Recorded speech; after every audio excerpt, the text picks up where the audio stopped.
আসসালামু আলাইকুম ওয়া রাহমাতুল্লাহ। আমরা যখন আগামীকাল ভোট দিতে যাব, তখন আমাদের সামনে অনেকগুলো মুখ এবং অনেকগুলো প্রতিশ্রুতি থাকবে।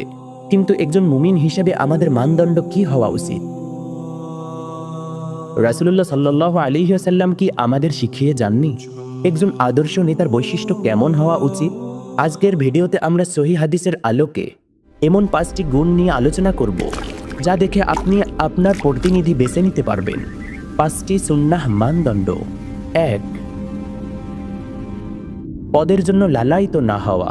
রাসূলুল্লাহ সাল্লাল্লাহু আলাইহি ওয়াসাল্লাম বলেছেন, আমরা এমন কোনো ব্যক্তিকে এই দায়িত্ব দেব না যে তা চায় বা তার জন্য লালায়িত থাকে। সহিহ মুসলিম। অর্থাৎ যিনি ক্ষমতার জন্য মরিয়া নন, বরং দায়িত্বকে ভয় করেন, তিনি মূলত যোগ্য। 2, জনগণের সাথে ভালোবাসা ও হৃদ্যতা। একটি চমৎকার হাদিসে এসেছে, আল্লাহর রাসূল সাল্লাল্লাহু আলাইহি ওয়াসাল্লাম বলেছেন, তোমাদের মধ্যে সেরা নেতা তারা যাদেরকে তোমরা ভালোবাসো এবং তারাও তোমাদের ভালোবাসে, আর নিকৃষ্ট নেতা তারা যাদের তোমরা ঘৃণা করো এবং তারাও তোমাদের ঘৃণা করে। সহিহ মুসলিম। যার সাথে জনগণের দূরত্ব যত কম, তিনি তত ভালো নেতা। 3, সত্যবাদী ও প্রতিশ্রুতি রক্ষাকারী। নেতা হবেন সত্যের প্রতীক।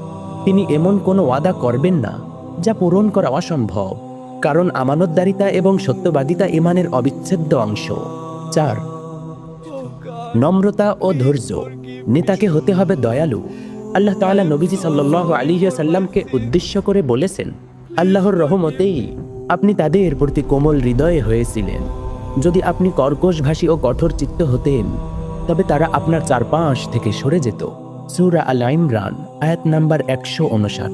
যিনি মানুষের দুঃখ ও কষ্ট বোঝেন, তিনি প্রকৃত নেতা। 5, পরামর্শ করার মানসিকতা। রাসূলুল্লাহ সাল্লাল্লাহু আলাইহি ওয়াসাল্লাম নিজে আল্লাহর নবী হওয়া সত্ত্বেও সাহাবীদের সাথে পরামর্শ করতেন, অথচ তিনি চাইলে সেই পরামর্শ না করেই তিনি সিদ্ধান্ত নিতে পারতেন। কিন্তু এই কথাটা উল্লেখ করেছেন, পরামর্শ নিয়ে কাজ করা হলো সুন্নাহ পদ্ধতি। তাই যে ব্যক্তি এক নায়কতন্ত্রে বিশ্বাসী নয়, বরং সবার মতকে সম্মান করে, তাকেই প্রাধান্য দেওয়া উচিত। সমাপনী। পরিশেষে আমাদের মনে রাখা উচিত, নেতা কেবল জনগণের শাসক নন, বরং নেতা হলেন জনগণের সেবক। রাসূলুল্লাহ সাল্লাল্লাহু আলাইহি ওয়াসাল্লাম বলেছেন, কওমের নেতা হলেন তাদের সেবক। হাদিসটি মিশকাত শরীফে এসেছে। আগামীকাল আপনার আমানতটি দেওয়ার সময় এই 5টি বিষয় মাথায় রাখুন। আল্লাহ তাআলা আমাদের প্রিয় জন্মভূমিকে যোগ্য ও সৎ নেতৃত্ব দান করুন। আমিন। আসসালামু আলাইকুম ওয়া রাহমাতুল্লাহ।